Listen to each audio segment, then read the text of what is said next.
সম্মানিত দর্শক, আসসালামু আলাইকুম। ভারতের রাফাল গুড়িয়ে দেওয়ার যুদ্ধবিমান আনছেন বাংলাদেশ। বাংলাদেশের পাশে চীন ও তুরস্ক। ঢাকার আকাশে একদিন এক অজানা গর্জন। মুহূর্তের মধ্যে শহরের কোলাহল থমকে যাবে। জানালার কাছে কম্পন। রাস্তায় থমকে দাঁড়ানো মানুষের চোখ আকাশের দিকে। একটি যুদ্ধবিমান লাল সবুজের পতাকা বুকে নিয়ে ঘন্টায় 2000 কিলোমিটার গতিতে ছুটতে চলছে। এ যেন কোনো হলিউডের রাজনৈতিক থ্রিলারের দৃশ্য। কিন্তু এবার এটি সিনেমার পর্দায় নয়, বাংলাদেশের আকাশে সত্যি হতে যাচ্ছে। এ গর্জন কোনো সাধারণ বিমানের নয়, এ যেন দক্ষিণ এশিয়ার ভূ রাজনৈতিক ক্রমবর্ধমান উত্তাপের প্রতিধ্বনি। পাকিস্তান ও ভারতের মধ্যে সাম্প্রতিক সংঘাতে চীনের তৈরি JF-7 থান্ডার এবং জেনসি যুদ্ধবিমান বিশ্বমঞ্চে আলোড়ন সৃষ্টি করেছে। পাকিস্তানের দাবি তাদের JF-7 ভারতের উন্নত A-400 আকাশ প্রতিরক্ষা ব্যবস্থাকে নাকাল করছে। এমনকি J-10C দিয়ে ভারতের একটি রাফায়েল যুদ্ধবিমান ভূপাতিত করেছে। এই ঘটনা শুধু পাকিস্তান ভারত সীমান্তে নয়, বাংলাদেশের মতো প্রতিবেশী দেশের প্রতিরক্ষা কৌশলেও নতুন প্রশ্ন তুলেছে। ভারতের সঙ্গে বাংলাদেশের দীর্ঘ সীমান্ত এবং নরেন্দ্র মোদীর ডানপন্থী সরকারের আগ্রাসী নীতির প্রেক্ষাপটে JF-17 কেনার সিদ্ধান্ত বাংলাদেশের জন্য কেন যুগোপযোগী? চীন পাকিস্তানের যৌথ উদ্যোগে নির্মিত JF-7 থান্ডার একটি চতুর্থ প্রজন্মের মাল্টিরোল যুদ্ধবিমান, যা কম খরচে উচ্চ ক্ষমতার প্রতীক। এর ব্লক 3 সংরক্ষণে রয়েছে AS এর রাডার, উন্নত ইলেকট্রিক যুদ্ধ ব্যবস্থা এবং PL-15 মিসাইল বা দূরপাল্লার আকাশ যুদ্ধে গেম চেঞ্জার। পাকিস্তানের দাবি তাদের JF-7 ভারতের S-400 প্রতিরক্ষা ব্যবস্থাকে নিষ্ক্রিয় করেছে, যা রাশিয়ার তৈরি বিশ্বের অন্যতম উন্নত আকাশ প্রতিরক্ষা ব্যবস্থা। এছাড়া J-10C দিয়ে একটি রাফায়েল ভূপাতিত করার দাবি চীনা প্রযুক্তির শ্রেষ্ঠত্বের প্রমাণ হিসেবে বিশ্বব্যাপী আলোচিত। যদিও এই দাবিগুলো স্বাধীনভাবে যাচাই করা যায়নি, তবুও এটি স্পষ্ট যে চীনা যুদ্ধবিমান দক্ষিণ এশিয়ার যুদ্ধক্ষেত্রে নতুন সমীকরণ তৈরি করছে। ভারতের সঙ্গে বাংলাদেশের 4096 কিলোমিটার দৈর্ঘ্য সীমান্ত শুধু ভৌগোলিক নয়, রাজনৈতিক ও কৌশলগত দিক থেকেও সংবেদনশীল। নরেন্দ্র মোদীর নেতৃত্বাধীন ডানপন্থী সরকারের আঞ্চলিক আধিপত্যবাদী নীতি প্রতিবেশী দেশগুলোর সঙ্গে উত্তেজনা বাড়িয়েছে।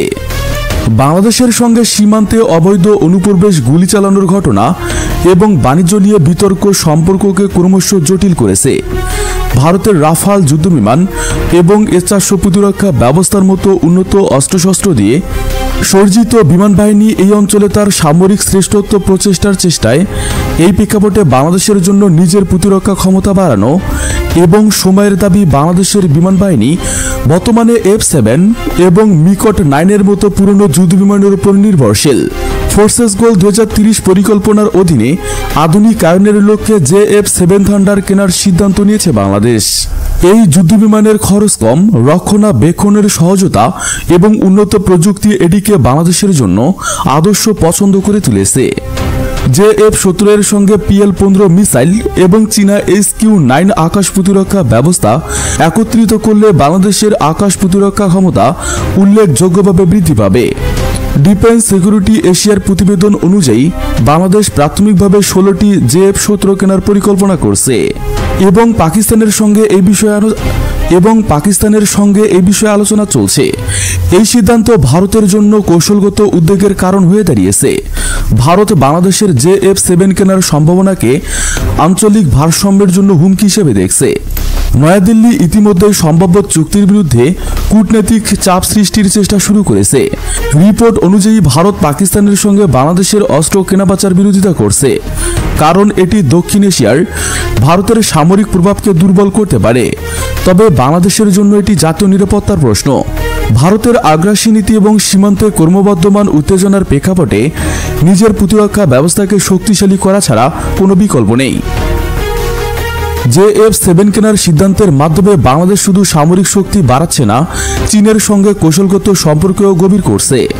চীনে ইতিমধ্যে বাংলাদেশের বৃহৎ উন্নয়ন, অংশীদারিত্ব এবং সামরিক সহযোগিতা এই সম্পর্ককে নতুন মাত্রা দেবে। পাকিস্তানের মাধ্যমে JF-7 কেনার সম্ভাবনা বাংলাদেশকে চীনা প্রযুক্তির সঙ্গে আরও নির্ভরভাবে সংযুক্ত করবে। এই সম্পর্ক ভারতের জন্য কূটনৈতিক চ্যালেঞ্জ হয়ে দাঁড়াতে পারে। কারণ এটি দক্ষিণ এশিয়ার ভূ রাজনীতিতে নতুন ভারসাম্য তৈরি করতে সক্ষম।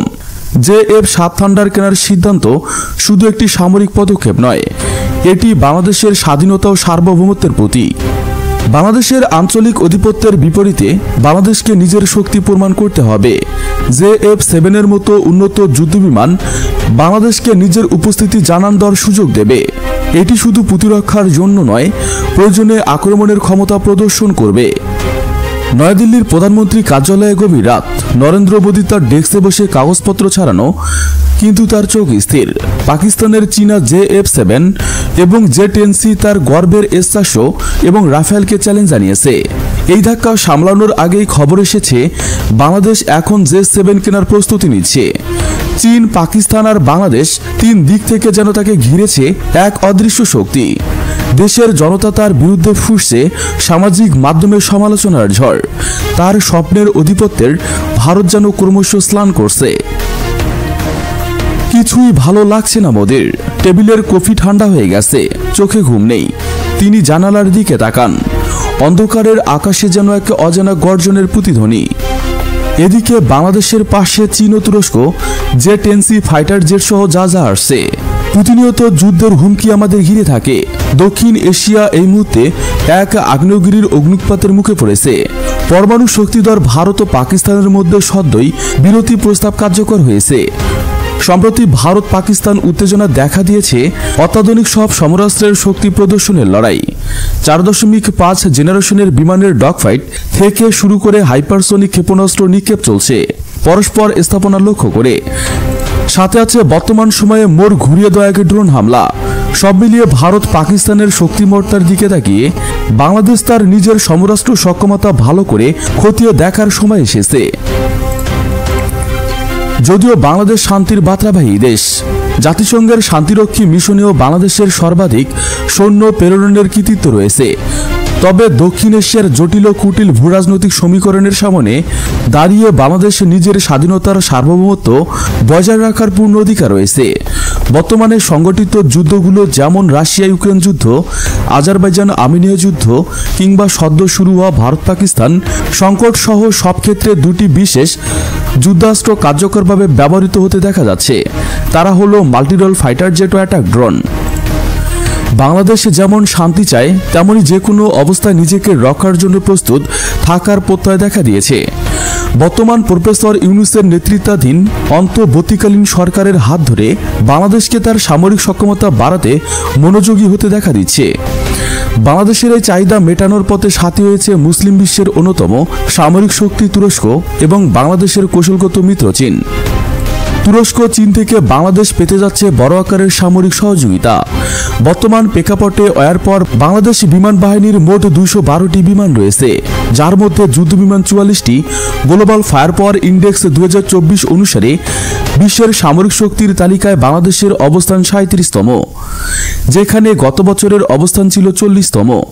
এছাড়া ডাচ এভিয়েশন সোসাইটি, ওয়ার পাওয়ার বাংলাদেশ.com সহ একাধিক ডিফেন্স রিসার্চ ফার্মের দাবি অনুযায়ী বাংলাদেশের হাতে অন্তত 6 ইউনিট বাইরাক্তার TB2 ড্রোন থাকার সম্ভাবনা রয়েছে। এই ড্রোনের গেম চেঞ্জার সামরিক সরঞ্জাম হিসেবে সুনাম রয়েছে। গত মার্চের শেষে প্রধান উপদেষ্টা চীন সফরের মাধ্যমে বাংলাদেশের সামনে 4.5 জেনারেশনের যুদ্ধবিমান হাতে পাওয়ার সম্ভাবনা সৃষ্টি হয়েছে। বাংলাদেশ ভিত্তিক ডিফেন্স রিসার্চ ফোরামগুলো অন্তত 16টি চাইনিজ J-10C যুদ্ধবিমান পাওয়ার ব্যাপারে আশাবাদী হতে দেখা যাচ্ছে। J-10C হচ্ছে সেই যুদ্ধবিমান যা দিয়ে পাকিস্তান গত 7 মে তারিখে ভারতীয় রাফেলকে ভূপাতিত করার দাবি করছে। প্রধান উপদেষ্টা চীন সফরে থাকার সময় তার ভেরিফাইড ফেসবুক পেজের সূত্র ধরে চীন থেকে অ্যাডভান্স যুদ্ধবিমান পাওয়া নিয়ে আশার সঞ্চার হয়েছে। আন্তর্জাতিক বিভিন্ন ফোরামে বাংলাদেশ J-10C কেনার ব্যাপারে আশার বাণী শোনা যাচ্ছে। এছাড়া বাংলাদেশের পাশে আছে তুরস্ক। তুরস্কের সাথে বাংলাদেশের সম্পর্কটা সেই 1204 সালে গোড়াপতনে হয়েছিল। এরপর তুর্কি ভিত্তিক ইসলামিক সুফিবাদ থেকে ওসমানী খেলাফতের পতন লগ্নে বাংলাদেশের খেলাফত আন্দোলনের কথাও তুর্কি জনগণ মনে রেখেছে। তুরস্কের সাথে বর্তমান বাংলাদেশের সামরিক সহযোগিতা বিদ্যমান। ইতিমধ্যে বাংলাদেশ তুরস্ক থেকে সংগ্রহ করেছে যুদ্ধক্ষেত্রে পরীক্ষিত বায়রাক্তার TB2 ড্রোন। এছাড়া তুরস্কের বিখ্যাত আকিঞ্জি ড্রোন সহ অন্তত কার্যকর ফাইটার ট্যাঙ্ক কেনার ব্যাপারেও গুঞ্জন শক্তিশালী হচ্ছে। এছাড়া বাংলাদেশের হাতে আছে তুরস্কের বিখ্যাত multirole rocket launching system TGR-230 এবং TGR-300। এছাড়া সম্প্রতি সময়ে তুরস্কের বাণিজ্য মন্ত্রীর নেতৃত্বে একটি প্রতিনিধি দল বাংলাদেশ সফর করেছেন। সেখানেও তুরস্কের সাথে বাংলাদেশের সামরিক সহযোগিতা বৃদ্ধির ব্যাপারে যথেষ্ট ইতিবাচক ইঙ্গিত পাওয়া গেছে। বাংলাদেশ সফর শেষে তুরস্কের বাণিজ্য মন্ত্রী বলেছেন, বাংলাদেশ এবং তুরস্ক টেক্সটাইল শিল্প ছাড়াও প্রতিরক্ষা শিল্প খাতে সহযোগিতার সুযোগ রয়েছে। দক্ষিণ এশিয়ার বর্তমান পরিপ্রেক্ষিতে বাংলাদেশের জন্য কম খরচে চাইনিজ J-10Cর মতো ফাইটার জেট, SQ-9 এর থেকেও কার্যকরী আকাশ প্রতিরক্ষা ব্যবস্থা এবং তুরস্কের তৈরি বায়রাক্তার সিরিজের ড্রোন, আকিঞ্জি ড্রোন এবং কার্যকর light tank MLRS missile system মজুদ বাড়াতে পরামর্শ দিচ্ছেন বিশ্লেষকরা। সুপ্রিয় বন্ধুরা, ভিডিওটি ভালো লাগলে একটি লাইক দিয়ে আপনার ফেসবুক বন্ধুদের সঙ্গে শেয়ার করুন। নিয়মিত বাংলার তথ্যনির্ভর খবরাখবর পেতে চ্যানেলটি সাবস্ক্রাইব করে বেল বাটনে ক্লিক করুন। লাইক, কমেন্ট, শেয়ার করতে একদমই ভুলবেন না। আজকের মতো পর্যন্তই, দেখা হবে পরবর্তী ভিডিওতে। Thanks for watching my video. আল্লাহ হাফেজ।